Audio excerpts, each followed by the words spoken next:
Hello, আমি এখন যে গল্পটা বলতে চাচ্ছি, সেটা আমার নিজস্ব দেশি কুকুরের গল্প। আমি ছোটবেলা থেকে কুকুর পুষতে খুব ভালোবাসতাম। বিদেশি কুকুর কি স্বদেশি কুকুর। তার মধ্যে স্বদেশি কুকুরের কথা একটু বলছি। ওর যখন বয়স 20 দিন তখন ওকে নিয়ে আসি। প্রথম কয়েকদিন ভীষণ গায়ে হাত দিলে কুড়ে গেছে। তারপর আস্তে আস্তে ও ঠিক আমার অনুগত হয় এবং ওকে বিভিন্ন ধরনের শেখাই। যেমন দুটো পা তুলতে বলি বা হাঁ করতে বলি, সেগুলো ও করতো। এবং হ্যান্ডশেক করতে বলে হ্যান্ডশেকও করতো। সে আস্তে আস্তে যখন বড় হলো, আমার বাগান বাড়ি ছিল।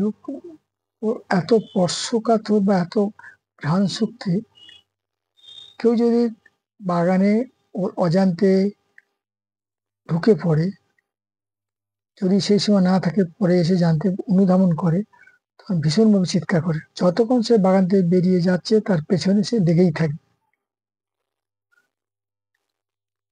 এই ধরনের বহু ঘটনা আমার স্মৃতিতে আছে।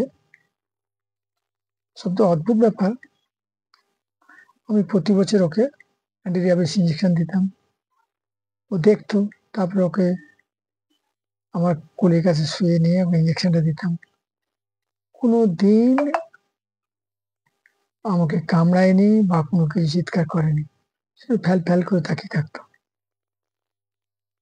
তারপরে খাবার সময় ডাকলে চলে আসতো এবং সে রাত্রে প্রথমত আমার ঘরের মধ্যেই থাকতো। তারপরে আমি আমার বাড়ির বাইরে, তার আউটসাইড অফ মাই রেসিডেন্স, ওখানেই থাকতো। যখন দিন দিন যত বড় হতে থাকে, তখন সে যেন অত্যন্ত প্রভুভক্ত হয়ে যায়। অর্থাৎ আমরা যদি কোথাও বাইরে যাই, কোনো অনুষ্ঠান বাড়ি, ও যদি বুঝতে পারে, তাহলে কিন্তু আর সে কোথাও যাবে না।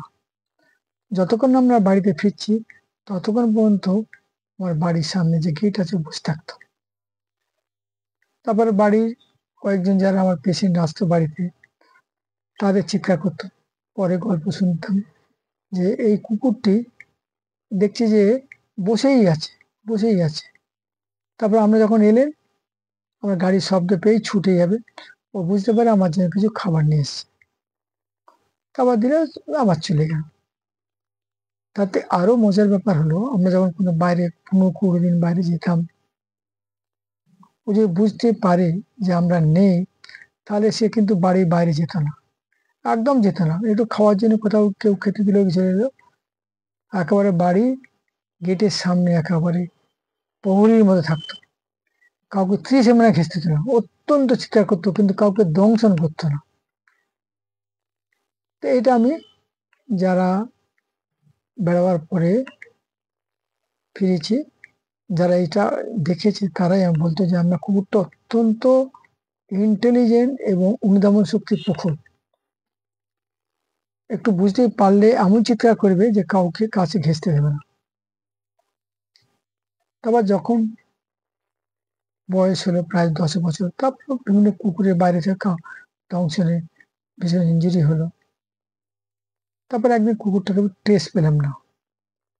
আমার ছেলে তখন তখন হয়তো 11-12 পড়ে, বুঝি।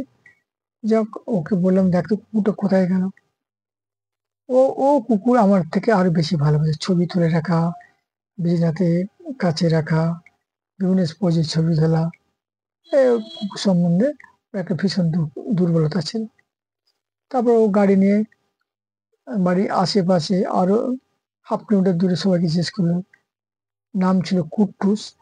সেই কুট্টুসকে কেউ দেখেছে কিনা, কেউ বলতে পারলো না যে কুকুরটা কোথায়। কিন্তু আপনাকে ড্রাইভার একদিন সে বললো যে আমরা এই তো অত্যন্ত প্রখর তীক্ষ্ণ বুদ্ধিমান কুকুর, দেখবেন যদি মারা যায়, ও কোথায় যাবে না, মায়াবী কুকুর, দেখবেন আপনার বাড়ির আশেপাশে কোথাও মরে পড়ে আছে।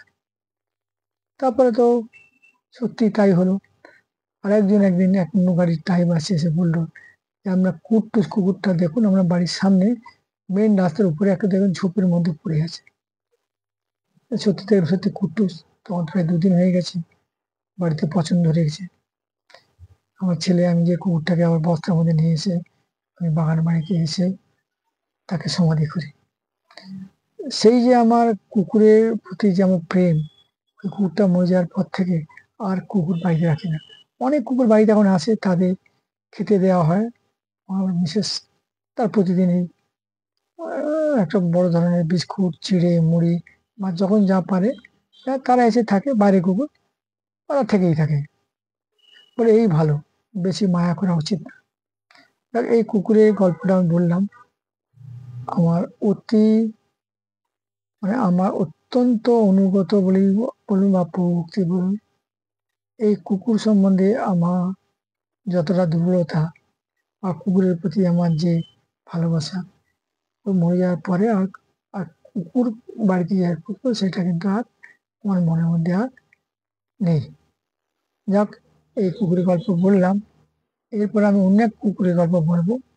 3টে কুকুর নেই, এটাকে বেশ গল্পটা, এটা কিন্তু এটা বাস্তব। এটা এখানে আমি শেষ করছি। এই আমার নিজস্ব কুকুর, বাড়ির পোষা, অত্যন্ত প্রখর বুদ্ধিমান এবং প্রভুক্তি, তাকে দেখেছিলাম। এখানেই আমি রাখছি। ভালো লাগলে লাইক করবেন। Thank you.